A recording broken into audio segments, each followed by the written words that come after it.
Deep in the hills, where the grass grew tall and silver in the moonlight, lay the ruins of an old chapel. Its walls were broken, its roof had long since fallen away, leaving only columns that reached toward the stars.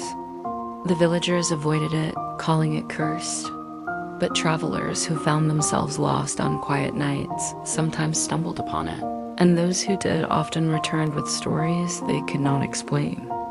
Stories of a light, of voices, of peace unlike any they had known. On one such night, a weary wanderer named Isolde came upon the chapel. The sky above was clear, scattered with countless stars. The ruins seemed to glow faintly, bathed in their silver light. She stepped carefully across the threshold, and the air changed softer, cooler, humming with something ancient. The chapel was silent, yet not empty. The stars above shone brighter inside its walls than they had outside, as though the sky had lowered itself to meet the earth. Dust glimmered like constellations floating in the air. She sat on a stone pew, gazing upward. The longer she looked, the more the stars seemed to shift, drawing closer, bending into patterns she could almost recognize. And then she heard it a chorus, soft and distant, like voices singing in harmony. No words, only sound, rising and falling like the tide. The song wrapped around her, gentle as a blanket. Her body loosened, her thoughts stilled. She leaned back, letting the melody carry her. For a moment, she felt as though she had become weightless, her soul drifting among the constellations. Visions drifted across her mind, fields of silver grass, endless oceans of light, faces she had loved and lost, smiling at her from the stars.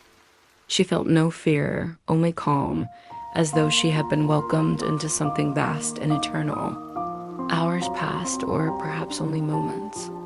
Time had no meaning there. When her eyes finally grew heavy, she stretched out on the pew, the stars watching over her, the voices still singing softly. She slept more deeply than she ever had. When dawn came, Isolde awoke to find the chapel silent again, the stars hidden by daylight, the voices gone. She rose slowly, the memory of the song still echoing in her chest. The ruins were once again only stone and shadow, but she carried the peace of that night with her always. The villagers never believed her story, but she did not need them to. She knew what she had heard. The Chapel of Starlight was no ruined dot, it was a sanctuary. And on clear nights, when the stars gleamed brighter than usual, Isolde sometimes returned, knowing the voices would be waiting, and the light of the heavens would guide her into dreams.